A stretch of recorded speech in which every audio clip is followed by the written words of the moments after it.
My name is Michael Tsarion. I'm a researcher in ancient civilizations and secret societies. This is my latest book, Atlantis, Alien Visitation and Genetic Manipulation. I myself am from Ireland, and I've specialized in what the Celtic records, the Druidic tradition, the Celtic mythologies have to say about the concept of UFOs and alien visitation. Could you tell me about the hollow inner Earth? What are your beliefs and what's your evidence? Oh yes, the hollow Earth concept is another one that goes back to ancient times. This is not something new, and in my book I have lots of resources about the hollow Earth, about underground cities, caverns that are discovered in the Earth. I mean, you only have to look at your own mythologies. The trolls, the dwarves, the elves. Where do they all come from? Why is it that we, in our burial ritual, right, in the Christian world, when you die, there's a ritual of being put back into the earth? Ask any Zuni Indian, ask any Hopi Indian about the hollow earth. They know exactly what you're talking about. It's completely replete in all the mythologies of the world about underground cities. And in fact, Admiral Byrd from the United States Naval Air Force, right? He flew over entrances to the hollow earth. You have experts who know all about this, who've written extensively on the hollow earth. And caverns that sometimes go as far as 8 miles down, with literally thousands of miles of ventilated shafts. Eric von Daniken has gone blue in the face trying to expose this. That these are caverns some of them are not natural, some of them are carved with precision, with laser, tools. And these, I explain from the outset of my book, I go into this. It's a very important factor. And in fact, there was even a prohibition in the Bible about drawing the likeness of any being that came from under the water and from under the earth, actually. It's in the Ten Commandments even. And you will find that if you go back to Celtic mythology, there are talking about beings that inhabited the hollow earth and under the earth.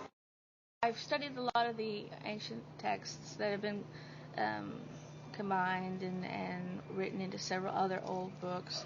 Madame Blavatsky, she was a big fan of the hollow earth theory and actually traveled down to South America and was looking for entrances into the South American cave systems, which are actually connected to the other tunnel systems all around the world. And it's fascinating. And you can come into a modern city, any modern city, someplace as big as Dallas. And when they're putting in highways, freeways, sewer systems, they inevitably run into uncharted tunnel systems under Dallas. And these tunnels have strange tracks in them with these little cars that move by themselves. And you think it might be a coal type of mine, or there's no coal mining in Dallas. You can go into a real coal mining town like Bridgeport, Texas, where there were actually several shafts back in the turn of the century, about 1800s or so, where they put 7 or 8 shafts into the under the town of Bridgeport. But today, there's not 7 shafts anymore. The whole underneath of the town is a webwork of tunnels. Why? And who did it? And I'm currently trying to get maps from the Railroad Commission to see, why and where are they going, and all the exterior entrances to these old coal mines are all sealed up, buried up. But many of the old buildings have secret access tunnels to the tunnel system underneath this town. So it gets rather fascinating. Back again to the concept of secret budgets and secret societies. The governments of the world have long been seeking, because our poles shifted, and the Earth topography has changed. So lots of the normal entrances to hollow Earth have since changed, and some of them were in Antarctica. And therefore the ice on Antarctica makes it a problem now for people to visit there and go there. So the Nazis under the Adolf Hitler and the fascists that rule this country, namely the government, they have always been funding different individuals to try and go and reopen portals and to find entrances to hollow Earth. So Admiral Byrd was simply an agent who had flown over there, and he had a large budget, and they took ships out there, and some people say that they discovered entrances to hollow Earth. There's also hollow Earth entrances in the north. And I've researched this for many years, and I actually know where a great deal of entrances to hollow Earth are.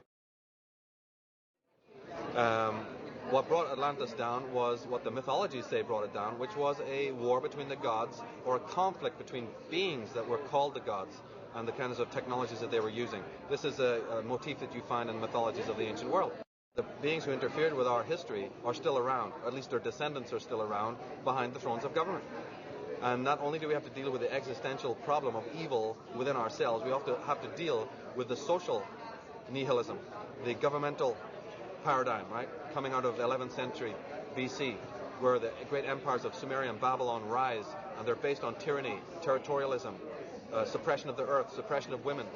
All the later epochs, all the later empires are based on those paradigms. And then they say in the history books that history just stops at 11,000 years ago, or that's when it begins, right? And we don't know what happened before that. A complete fabrication, because all the ancient legends have plenty to tell you about what was happening before that, which was that there was high cultures, high civilizations, who fell by the misuse of magic, who fell by the misuse of energy. You know, this is an old story going back, and we may be heading for the same thing. The Mayan calendar talks about the year 2012. They talk about it being the possible end of our world. I don't necessarily think it'll be the end of the physical world, but it will certainly be the end of the world as we know it, from a psychological, sociological, economical point of view. We can definitely expect many changes. We're already seeing that. And now with the attack on September 11th, there is a very much a wake-up call to America in general and to the West in general to wake up, to discover that there is an occult history of their country, there is an alternative history of the world.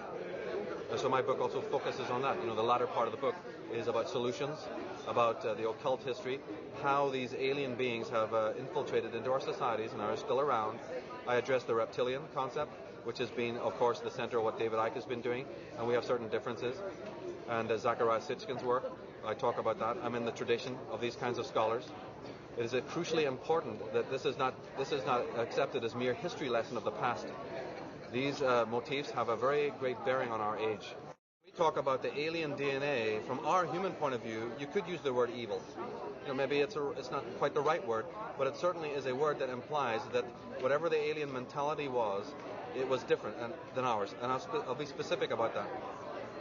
One of the major differences is the fact that these alien beings came from a civilization that was extremely technologically advanced. I mean, you're talking, you know, Mr. Spock and beyond, many grades further than where we are. And the Earth, in its pre-visitation state, was where our ancestors were very much in harmony with the Earth. Now, this doesn't mean much to most people anymore, but it certainly does mean a lot to shamanistic kinds of people and to early societies who understood what that meant, being in harmony with the Earth, where the mind and the Earth are at one. These visitors came in, and of course they didn't understand that, and they are very technologically, mentally advanced, without so much of the spiritual, human aspect. When they crossed our DNA, this is where we inherited this great inner schizophrenia within our own nature. And the sum total of that is the fact that today we have the criticism, and it's a correct criticism, that our scientific, technological abilities are far in excess of our psychological, spiritual, and emotional development. And many pundits, many activists, many scholars have said, why is this? Why is this happening in our society? Well, again, there is a definite answer. It's because we've had a propulsion unit behind us, making sure that we are propelled towards technological advance at the cost of the other. Because this is not something, again, that would happen naturally, right? It just doesn't happen naturally. And if you see it happening in the world, it is because there's some artificial engineering going on that makes sure of this. And it connects to what I'm talking about, where the visitation of these beings has been moving mankind steadily forward in a technological way because they have an agenda. And I talk about that in the book as to why they'd even want to be doing that. And when I talked about the Mayan calendar 2012 as an end game date, well, we're very close to that now. We're already past the new millennium. And philosophers, mystics, psychics are saying that time is going to actually speed up. And I think it already has. This whole 9/11, September 11th, is part of that cycle. Because the decade is better expressed as an ennead, an enneagram, which is divided into three sections, three triangles, if you will. The 9 years are divided into three threes, right? And the first triangle ends in 2003, obviously. 2000 to 2003 is one triangle. So in November 2003, there could be another attack. There could be another debacle. There could be another wake-up call coming for America. It's all based on how well we do in our learning curve.